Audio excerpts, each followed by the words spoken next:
Good morning, students. Welcome to our channel current affair updated. This is Devashish Awasthi.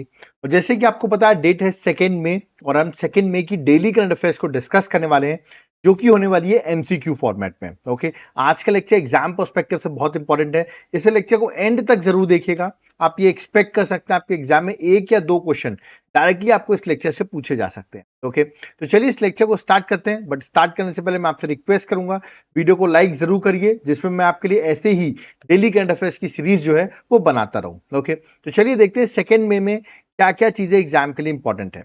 देखिए, start करने से पहले मैं आपको बता दूं, जो आपका अप्रैल मंथ है वो कंप्लीट हो गया है।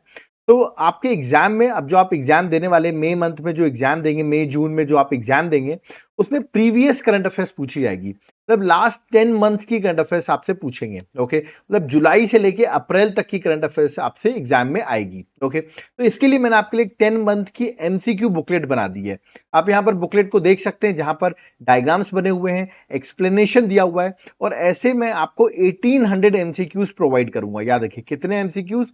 1800 एमसीक्यूज रहेंगे, और जो एग्जाम पर्सपेक्टिव से बहुत ज्यादा इंपॉर्टेंट होंगे। ओके, अगर आपने इन एमसीक्यू को सॉल्व कर लिया तो एक भी क्वेश्चन आपको इससे बाहर देखने को नहीं मिलेगा। ओके, आपको ये बुकलेट मिल कैसे सकती है? नीचे आपको मेरा व्हाट्सएप नंबर दिख रहा है, इस पर आप व्हाट्सएप कर देंगे, हम आपको डिटेल्स प्रोवाइड कर देंगे। या तो आप मेरे एप्लीकेशन, जिसका नाम है Devashish classes, link description box में है, इस एप्लीकेशन को आप डाउनलोड करें, देवाशीष क्लासेस को, और आपको वहां पर ये कोर्स मिलेगा, करंट अफेयर्स का कोर्स। इसको आपको तुरंत जाकर बाय कर लेना है, क्योंकि जो मैंने अभी आपको नोट्स बताए वो तो मिलेंगे ही, प्लस आपको नोट्स की क्लासेस भी अवेलेबल हो जाएंगी। मतलब नोट्स प्लस क्लासेस, प्लस आपको 40% का हम ऑफ भी इस कोर्स में प्रोवाइड करेंगे। कूपन कोड आपको लगाना है 1,000,040 का, ये कूपन कोड का नाम है। इसको आप लगाएंगे तो 40% आपको ऑफ भी हो जाएगा। आप एक बार जाकर एप्लीकेशन में इस कोर्स का कंटेंट चेक कर लेना, आप खुद देखोगे एग्जाम पर्सपेक्टिव से एकदम प्रॉपरली आपके लिए कंटेंट बनाया गया है, और आप खुद ही इसको बाय कर लोगे।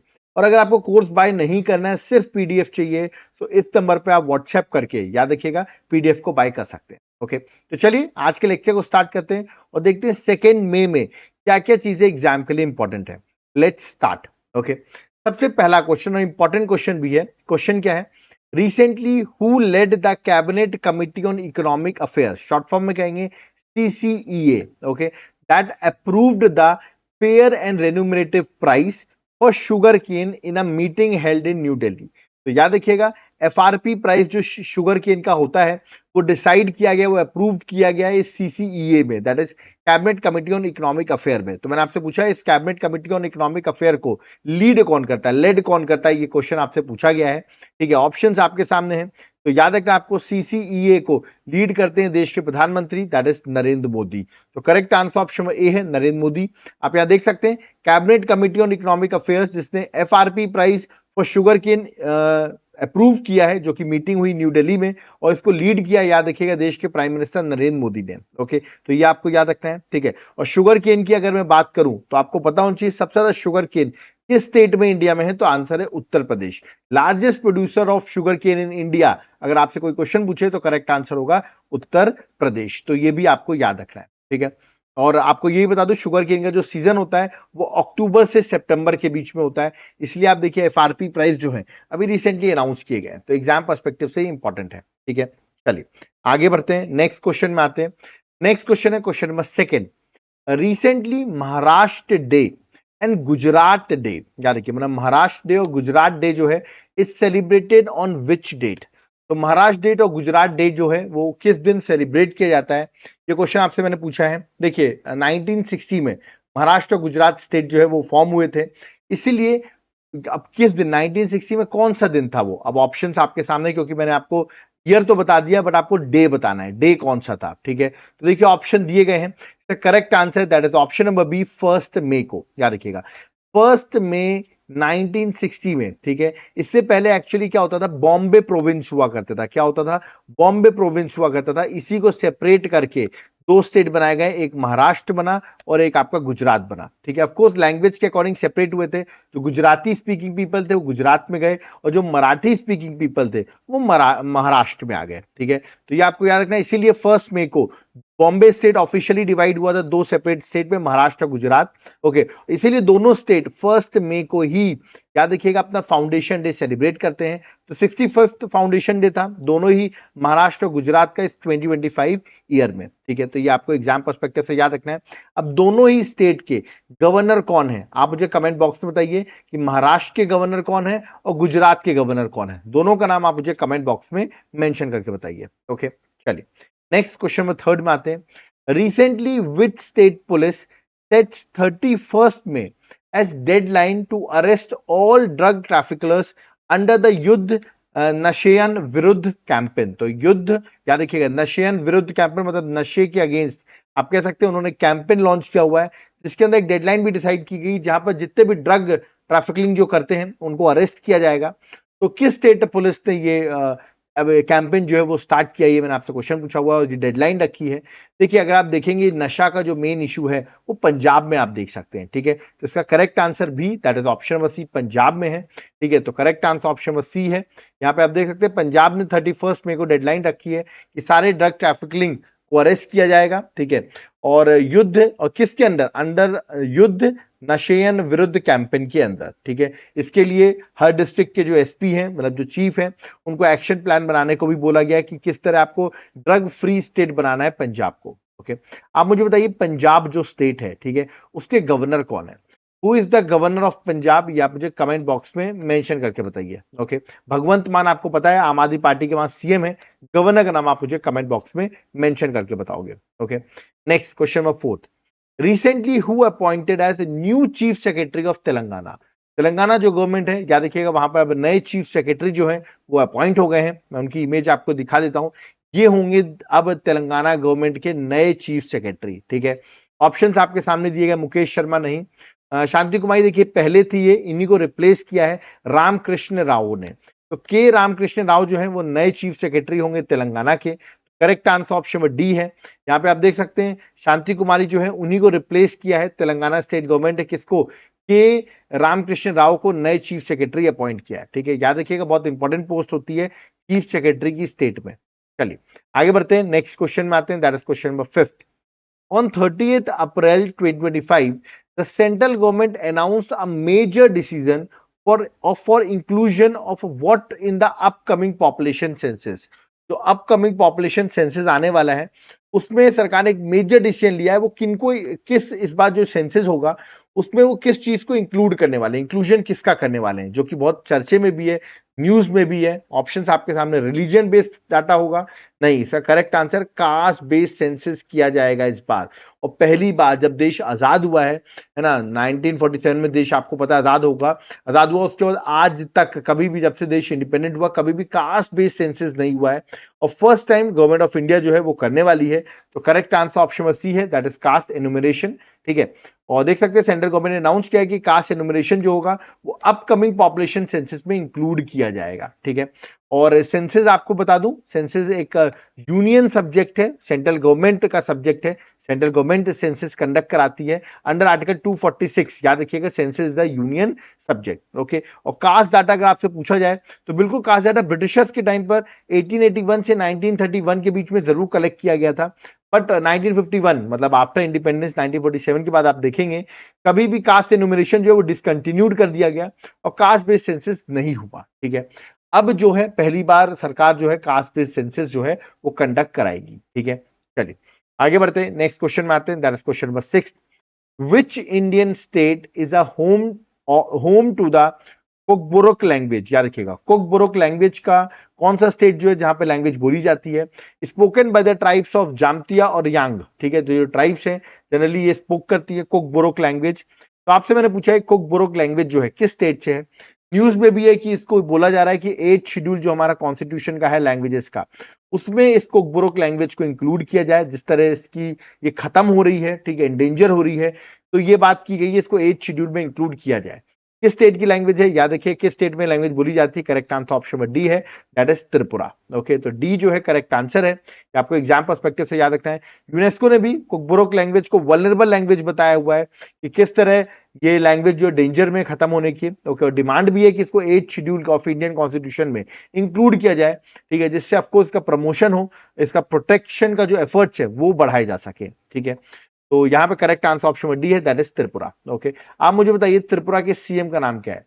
Who is the CM of Tripura? Okay, next question, question number 7, very important question, exam perspective से ट्रिपल स्टार लगा दिया है। How many medal the young Indian boxing contingent von in the first Asian under 15 under 17 boxing championship 2025? बता दूं ये event अभी 1 मई को ही कंप्लीट हुआ है। ये इवेंट हो रहा था जॉर्डन में। कहां हो रहा था?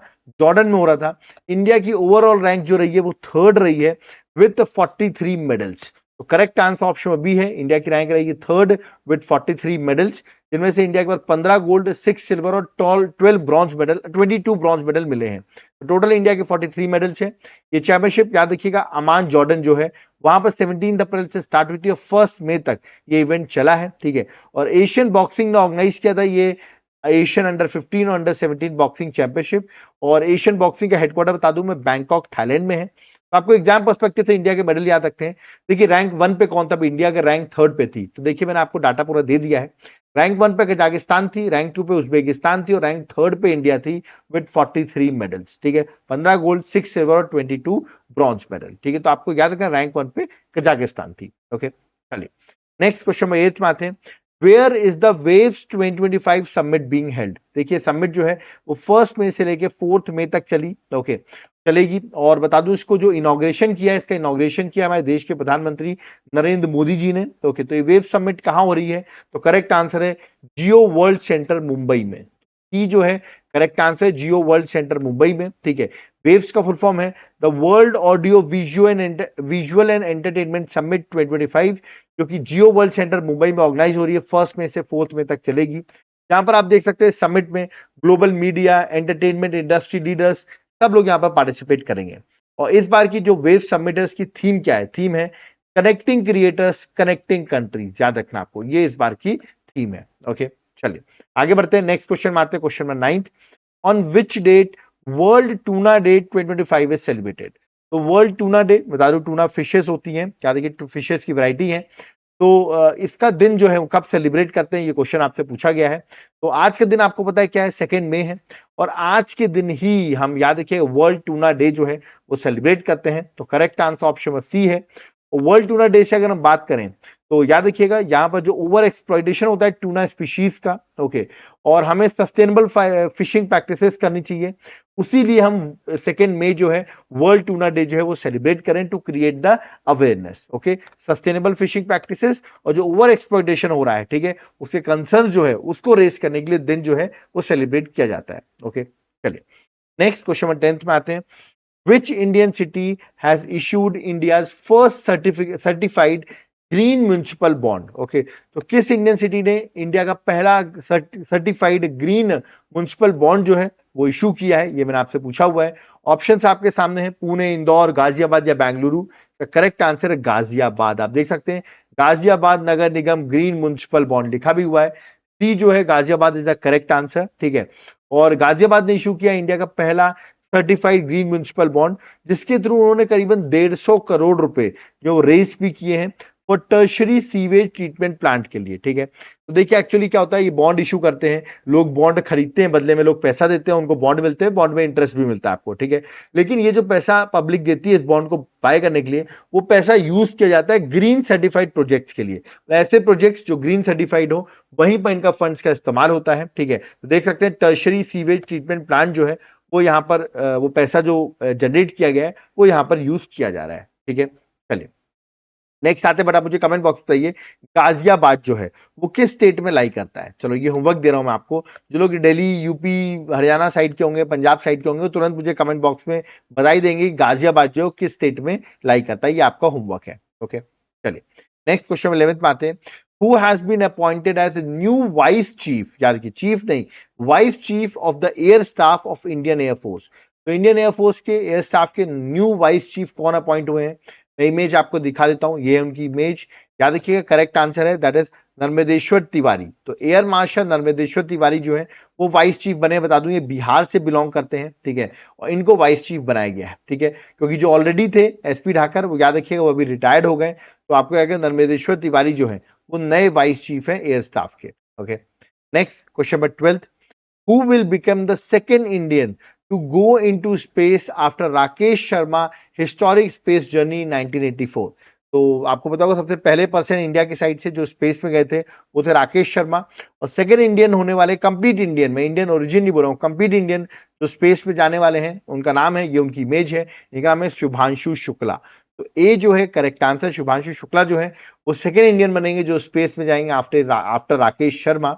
ओके, और ये जर्नी जो है बता दूं एक मिशन है, दैट इज एक्सियोम 4 मिशन, जो कि इंटरनेशनल स्पेस स्टेशन पे, ठीक है, ये मिशन लॉन्च किया जा रहा है 29 मई को, याद रखना आपको, मिशन लॉन्च किया जाएगा। एक प्राइवेट अमेरिकन कंपनी है एक्सियोम स्पेस, वो इसको लॉन्च करेगी, एग्जाम पर्सपेक्टिव से इंपॉर्टेंट है। 29 मई को इंडियन के जो, याद रखिएगा आपको, शुभांशु शुक्ला है वो जाने वाले हैं, है ना, और राकेश शर्मा ऑलरेडी 1984 में जा चुके हैं with the help of Soviet Russia आप कह सकते हैं, उनकी हेल्प से जा चुके हैं, और अब शुभांशु शुक्ला सेकेंड पर्सन होंगे। ओके, चलिए नेक्स्ट क्वेश्चन नंबर 13। ऑन 1 मई 2025 एयर मार्शल आशुतोष दीक्षित जो है, इनको एक की मिलिट्री पोजीशन दी गई है, आशुतोष दीक्षित को।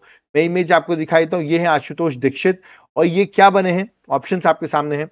Correct answer chief of integrated defence staff, याद रखिएगा, correct answer option number C है, chief of integrated defence staff जो है ये बने, एक्चुअली से पहले जेपी मैथ्यू थे, वो अब रिटायर्ड हो गए हैं, तो आशुतोष दीक्षित को बनाया गया है। Okay, next question, question number 14। Lieutenant general Prateek Sharma जो है ये भी रिसेंटली अपॉइंट हुए हैं, सिग्निफिकेंट मिलिट्री पोजीशन इनको भी मिली है प्रतीक शर्मा को। तो मैंने आपसे पूछा प्रतीक शर्मा जो है वो लेफ्टिनेंट जनरल वो किस में अपॉइंट हुए हैं, ये है प्रतीक शर्मा। ऑप्शंस आपके सामने, मैं डायरेक्टली करेक्ट आंसर बता रहा हूं। इसका correct answer general officer commanding in chief northern command के, याद रखिएगा, मिलिट्री पोजीशन प्रतीक शर्मा जी को दी गई है, तो करेक्ट आंसर ऑप्शन ए है। ठीक है, तो देख सकते हैं ये एज्यूम रोल मिला है उनको, general officer commanding in chief for Indian army northern command के लिए। ठीक है, और एक्चुअली इससे पहले जो थे वो सुचिंदर कुमार थे, ठीक है, वो रिटायर हो गए हैं, तो ये जो है अब ये कंटिन्यू करेंगे प्रतीक शर्मा। ओके, चलिए नेक्स्ट क्वेश्चन नंबर 15 में आते हैं। Who has recently been appointed as chief electoral officer of Bihar. आपको पता होगा बिहार में इलेक्शंस होने वाले हैं अक्टूबर में, अराउंड आप देखेंगे अक्टूबर 25 में बिहार में इलेक्शंस होंगे। तो मैंने आपसे पूछा वहां पे चीफ इलेक्टोरल ऑफिसर जो है वो अपॉइंट किया गया, उनका नाम क्या है। ये उनकी इमेज 1996 बैच के आईएएस ऑफिसर है, नाम है विनोद कुमार गुंजियाल, याद रखिएगा, डी जो है वो करेक्ट आंसर है, Vinod Kumar Gunjyal 1996 batch IAS officer है। ये अपॉइंट हुए चीफ इलेक्टोरल ऑफिसर, क्योंकि बिहार में अक्टूबर नवंबर 2025 में इलेक्शंस होने वाले हैं। ठीक है, आप मुझे बताइए बिहार जो है, बिहार स्टेट के गवर्नर कौन है, क्योंकि बिहार में इलेक्शंस होने वाले हैं, तो बिहार के गवर्नर कौन है, और बिहार में विधानसभा सीट्स जिसको आप इंग्लिश में कहते हैं स्टेट लेजिस्लेटिव असेंबली सीट्स, वो कितनी है, ये दोनों आप मुझे कमेंट बॉक्स में बिहार के बारे में मेंशन करके बताएंगे। ओके, तो ये थे देखिए 15 क्वेश्चन जो आज के एग्जाम पर्सपेक्टिव से इंपॉर्टेंट थे, वो मैंने सारे करा दिए। अब कुछ लोग क्या तुरंत डाउट होगा, सर ये जो 15 क्वेश्चंस आपने कराए तो करंट के थे। हमारे एग्जाम में पॉलिटी के क्वेश्चन, ज्योग्राफी के क्वेश्चन, हिस्ट्री के क्वेश्चन, इकोनॉमिक्स के क्वेश्चन, एनवायरमेंट के क्वेश्चन, ये सब आ रहे हैं। इसका कोई सोल्यूशन है क्या? तो बिल्कुल इसका सोल्यूशन मैंने आपके लिए प्रोवाइड कर दिया है। मैं आपको subject wise MCQ series provide करूंगा, जैसे कि सब्जेक्ट है पॉलिटी है, ज्योग्राफी है, हिस्ट्री है, इन सब के हर एक सब्जेक्ट के मैं 1000 एमसीक्यूज आपको दूंगा। अब आप कहेंगे सर सैंपल बताइए, ये देखिए मैंने आपको पॉलिटी और हिस्ट्री का सैंपल भी दे रखा है, किस तरह एमसीक्यूज होंगे, डिस्क्रिप्शन होगा, एमसीक्यू डिस्क्रिप्शन, इस तरह के आपको एमसीक्यूज दूंगा, टॉपिक वाइज रहेंगे, सब्जेक्ट वाइज रहेंगे, आप इजीली इनको प्रैक्टिस करिए, है ना। हिस्ट्री का भी देखिए सैंपल दिया हुआ है, और आपको सारी चीजें बन जाएगी। करंट अफेयर्स के साथ साथ आपको सब्जेक्ट वाइज एमसीक्यू सीरीज भी मिलेगी। कैसे आप बाय कर सकते हैं, या तो इस नंबर पर आप व्हाट्सएप करिए, हम आपको डिटेल्स प्रोवाइड कर देंगे कैसे आप बाय कर सकते हैं। और अगर आप एप्लीकेशन से बाय करना चाहते हैं तो एप्लीकेशन का नाम है Devashish classes, link description box में है। जब आप ऐप डाउनलोड करेंगे तो आपको ही पता होगा एग्जाम को क्रैक करने के लिए 3 चीजें इंपॉर्टेंट होती है, ठीक है, और वहीं पर हमारा एक कोर्स आता है कॉम्बो ऑफर, ठीक है, एग्जाम को क्रैक करने के लिए। ठीक है, अभी मैंने आपको बताया 1000 एमसीक्यूज आपको हर सब्जेक्ट के मैं प्रोवाइड करूंगा। तो आप कहेंगे सर ये तो आपने प्रोवाइड कर दिया, बट एग्जाम में करंट अफेयर्स भी आती है। तो दूसरा चीज जो रहेगा इसमें करंट अफेयर्स रहेगा, मतलब एक करंट, पहला हो गया आपका 1000 एमसीक्यू सीरीज, फिर आपका करंट अफेयर्स हो गया, फिर आप कहेंगे सर स्टैटिक जीके भी आता है, स्टैटिक जीके क्वेश्चंस आते हैं, उसके लिए क्या, तो स्टैटिक जीके भी मैं आपको प्रोवाइड करूंगा। तो तीनों चीजें अगर आपको मिल गई, ये तीनों का कॉम्बो अगर आपको मिल गया तो एग्जाम आपका नहीं रुकेगा, टोटली आपको सारी चीजें एग्जाम में बच जाएंगी। आप सोचेंगे कॉम्बो ऑफर मिलेगा कैसे, एप्लीकेशन देवाशीष क्लासेस आप डाउनलोड करें, वहां पर आपको एक कोर्स मिल जाएगा, इसको आप तुरंत बाय कर सकते हैं। अगर आप कंटेंट देखना चाहते हैं ना, एप्लीकेशन डाउनलोड करो और जाकर एक बार कंटेंट चेक कर लो, उसके बाद आप बाय करना, ठीक है। और इसमें अपडेट भी होंगे, अभी आपको बहुत सारी चीजें इसमें अपडेट भी हम करते जाएंगे। और अगर आपको एक कोर्स नहीं लेना, आपको सिर्फ पीडीएफ चाहिए इन कोर्स की, तो ये नंबर हमारा दिया हुआ है, इस पर आप व्हाट्सएप करके भी पीडीएफ को बाय कर सकते हैं। ओके, तो कॉम्बो ऑफर कोर्स आपका एग्जाम का एक तरीके से आप कह सकते हैं बहुत इंपॉर्टेंट रोल प्ले करेगा एग्जाम को क्रैक करने में। ओके, तो लेट मत करो, तुरंत जाकर एप्लीकेशन में इस कोर्स को आप बाय कर लेना। ओके, अब यहां पर होता है मेरा लेक्चर कंप्लीट, बट अगर आपको लेक्चर पसंद आया हो तो वीडियो को प्लीज लाइक जरूर करें। बहुत मेहनत से हम आपके लेक्चर बनाते हैं। वीडियो को जितना हो सके शेयर जरूर करें अपने फ्रेंड्स के साथ, और फर्स्ट टाइम आया हो तो चैनल को सब्सक्राइब करके रखो, इसमें आपको हमारे फर्दर लेक्चर्स की डिटेल्स मिलती रहे। ओके, कोई डाउट क्वेरी है कमेंट बॉक्स ओपन है, वहां कमेंट कर सकते हैं। पीडीएफ नोट्स चाहिए, ये नंबर दिया हुआ है, इस पर आप व्हाट्सएप करके नोट्स को बाय कर सकते हैं, या तो आप मेरा एप्लीकेशन देवाशीष क्लासेस, जिसका लिंक डिस्क्रिप्शन बॉक्स में, उसको डाउनलोड करके भी आप कोर्सेज को बाय कर सकते हैं। ओके, तो अब यहां पर मुझे चलना होगा। Okay, so thank you everyone. जय हिंद, जय भारत, जय जगन्नाथ।